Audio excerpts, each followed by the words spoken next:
Nantikan bagi menyempurnakan acara pada hari ini, majlis dengan ini menjemput Yang Berbahagia Tan Sri Datuk Sri Syed Hamid Albar untuk menyampaikan ucapan, seterusnya melancarkan buku Ketawalah Tanah Airku, Sajak-sajak Resistensia. Majlis dengan segala hormatnya mempersilakan.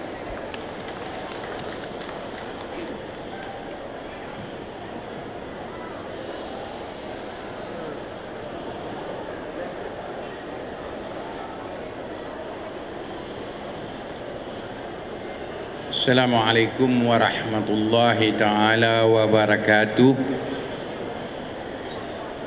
Bismillahirrahmanirrahim. Bismillah walhamdulillah wassalatu wassalamu ala rasulillah wa ala alihi wa sahbihi ajma'in. Yang saya hormati saudari pengacara majlis, dia tak kasih saya panggil dia Pak Engku, so I will call him Yang Mulia Raja Ahmad Aminullah, my friend, penulis buku Ketawalah. Mau banyak kali tu Ketawalah Tanah Airku. Nak sebutkan resistance. I say, why do you use this word? But he being what he is. Yang saya hormati Datuk Nazaruddin Hashim, Timbalan Speaker Negeri Perak. Yang saya hormati Yang Berbahagia Tan Sri Ramli Ngah Talib, dan Yang Mulia Puan Sri Datuk Raja Nur Ashikin. Yang saya hormati bos saya Tan Sri Kamarul Arifin, Tan Sri yang berhormat, tuan-tuan yang dihormati sekalian. There are so many, banyak betul kawan-kawan yang saya nampak dan saya fikir wajah-wajah yang saya kenal. Jadi kalau saya tidak menyebut tiap seorang, bukan kerana saya kurang hormat, tetapi terlalu banyak dan terlalu hormat saya kepada setiap, dan tidak ada masa untuk saya menyampaikannya. Paling penting ialah ini orang kampung saya ni, Encik Khair Ngadirun, CEO ITBM, dan seterusnya, tuan-tuan dan puan-puan sekalian. Yang sebenarnya saya mengucapkan terima kasihlah kepada Raja Ahmad kerana menjemput saya untuk meluncurkan. Pasal perkataan ni is very difficult, susah untuk saya. Saya tanya dengan ini, saya all this while dia punya title tu Majlis Pelajaran Buku. Saya patut ke saya pakai untuk peluncuran buku, tapi ini bahasa dia punya perkembangan begitu dinamik dan kita menggunakan bahasa yang terkini. Terima kasih Raja Ahmad kerana menjemput saya untuk melakukan upacara ini. Saya tanya dengan dia yang sebenarnya. Saya tanya, why ini in English, saya bercakap dengan dia selalu bahasa Inggeris. Kata, why do you want me to lancarkan buku you ni? Saya punya pandangan dengan you punya pandangan tidak semestinya sama. Dia kata that's the beauty of both of us. Itulah keindahan kita punya persahabatan. Kita maintain kita punya persahabatan yang baik kerana saya menghormati dia.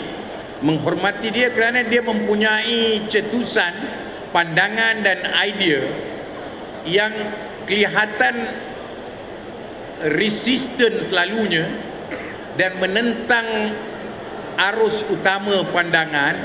Tapi yang masa yang sama, saya menganggap bahawa beliau bercakap dalam bahasa yang menyuarakan rintihan hati, suara rakyat, the voice of conscience.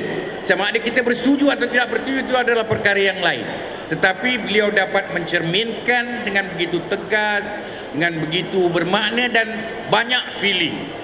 Bila dia bercakap dengan banyak feeling, tadi dia cakap dia kata the word, penulis ni dia tak patut bercakap banyak. Saya tak bersetuju. Penulis hanya seharusnya dia tak bercakap banyak di khalayak, tapi dia bercakap banyak kepada hati dia, kepada pembaca dia. Sebab itu dia dapat melakarkan sesuatu untuk menggambarkan perasaan dia. Dan saya nak ambil apa T.S. Eliot cakap, yang saya fikir menggambarkan apa yang disuarakan dan penulisan-penulisan karya yang tertera di dalam buku syair ataupun sajak ini. Dia mengatakan poetry is not a turning loose of emotion, but an escape from emotion. It is not the expression of personality, but an escape from personality. But of course, only those who have personality and emotions know what it means to want to escape from these things. Saya fikir ini menggambarkan dengan sesungguhnya bahawa kita selaku penyair, kita akan mengambil perasaan kita mempengaruhi kita, dan cara kita berfikir mempengaruhi kita, dan cara kita melihat kepada alam mempengaruhi kita. Oleh itu saya mengucapkan tahniah dan syabas kepada Raja Ahmad yang telah berjaya menghasilkan sajak-sajak yang terkandung dalam buku antologi ini. Dia, I think dia bukan seorang yang ortodoks, dan bila saya nak buat pelancaran ini, saya punya pegawai tanya dengan saya, "Are you sure you want to launch this book?" I say, "Yes, I am very sure."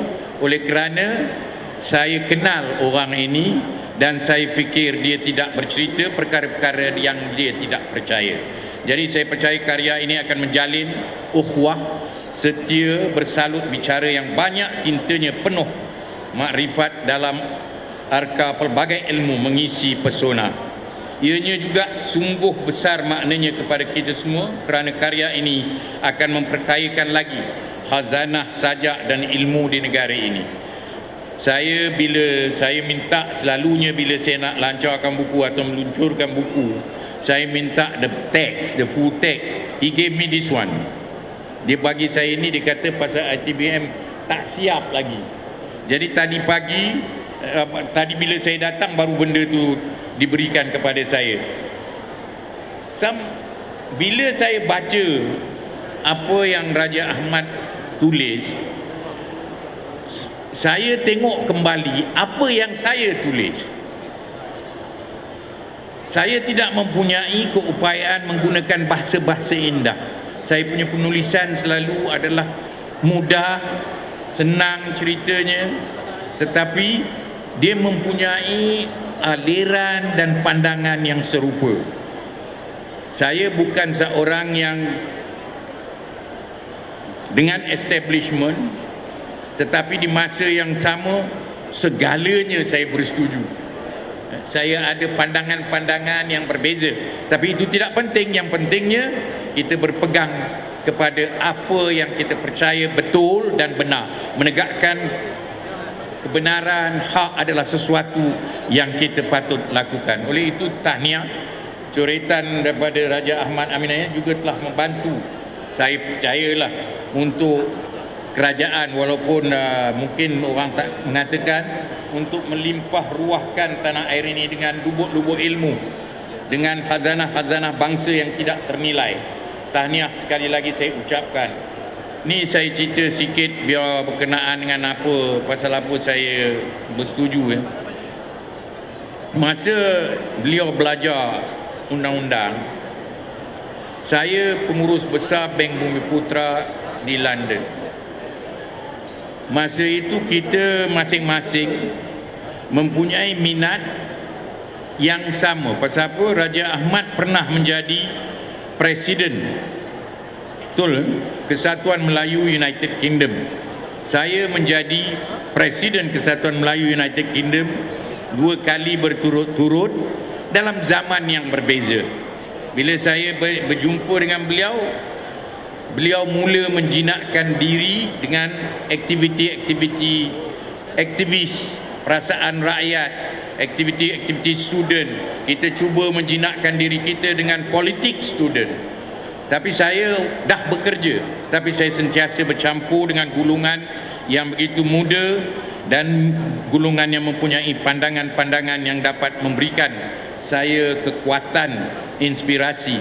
Sebab itu saya amat berbangga dan berasa bertuah dapat berjumpa dengan beliau, dan bila saya balik kat sini masih lagi kita mempunyai perhubungan walaupun kita di dalam alam yang berbeza. Dalam perjalanan hidupnya, saya fikir beliau pernah memilih bidang politik, dan bidang politik ni is not easy. Because I see in front of me there is someone that I thought would never masuk dalam bidang politik, tapi masuk juga dalam bidang politik. Tapi masuk dalam bidang politik, tapi onak-onak politik, liku-liku politik berbeza. Dia tidak semestinya berasaskan kemurnian dan kesucian. Banyak politik yang berteraskan kepada Machiavelli. Dan Machiavelli bukan mengajar kita untuk menegakkan moral dan etik, tapi untuk menegakkan diri kita, personality kita, kepercayaan dan keyakinan kita. Jadi mungkin akhirnya beliau masuk bidang ni yang lebih menggambarkan dan dapat mengutarakan pandangan-pandangan beliau dalam bidang yang betul-betul dia kasih dan sayang. Jadi kecintaan mendalam beliau terhadap bidang seni tidak sukar untuk saya ngertikan. Darah seni yang mengalir dalam dirinya diwarisi daripada bapanya yang pernah menjadi penerbit Warta Kinta, kan? Betul menjadi penerbit Warta Kinta, sebuah akhbar harian dalam tulisan Jawi di Lembah Kinta, Perak, yang popular sekitar 1938, 1938 hingga 1941. Mungkin ramai yang tidak mengetahui Raja Ahmad Aminullah merupakan antara pengasas Yayasan Kesenian Perak pada 1996. Antaranya yang terlibat dengan beliau pada masa itu ialah sastrawan negara Datuk Dr. Baharudin Zainal, dan atau nama penanya Bahazin, yang sebenarnya Bahazin juga menyebabkan saya mengeluarkan dengan Firdaus Abdullah mengeluarkan antologi sajak saya yang pertama yang diterbitkan oleh Dewan Bahasa dan Pustaka. Beliau juga terlibat dengan Allahyarham Datuk Syed Ahmad Syed Jamal, kawan saya Allahyarham yang baik, yang saya kenal cukup ini, dan Allahyarham Muhammad Reza Piadasa, Rahim Abdullah dan Siti Zainul Ismail. Jadi kalau kita nak menceritakan sebagai orang yang melujurkan buku ini, saya tak nak cerita apa-apa. Saya baca dah. Saya punya perangai atau tabiat saya, kalau saya fikir buku tu bagus, yang saya selari dengan hati naluri saya akan baca sampai habis. Ini saya dapat, ini saya baca sampai habis. Both dalam bahasa Inggerisnya bagus, dan bahasa Melayunya pun bagus, tapi dia tulis pendek-pendek. Yang tu yang saya suka. Jadi saya boleh habis cepat, tapi mempunyai maksud yang mendalam dan mempunyai kelebaran dari segi pemikiran beliau yang dapat memberikan kita banyak manfaat. Jadi tuan-tuan dan puan-puan sekalian, penghargaan yang tinggi saya berikan kepada pihak penganjur dan penerbit di atas inisiatif dalam menerbitkan buku antologi sajak ini. Oleh itu, di kesempatan ini saya mengucapkan tahniah sekali lagi dan terima kasih atas kesetujuan semua pihak terus bekerja untuk mengeluarkan penerbitan yang amat tinggi nilainya. Saudara dan saudari, dengan kata-kata sedemikian, tahniah, syabas, terima kasih. Sekian, wabillahi taufiq wal hidayah. Wassalamualaikum warahmatullahi wabarakatuh. Terima kasih diucapkan kepada Yang Berbahagia Tan Sri atas ucapan pelancaran sebentar tadi, dan mohon untuk terus berada di pentas.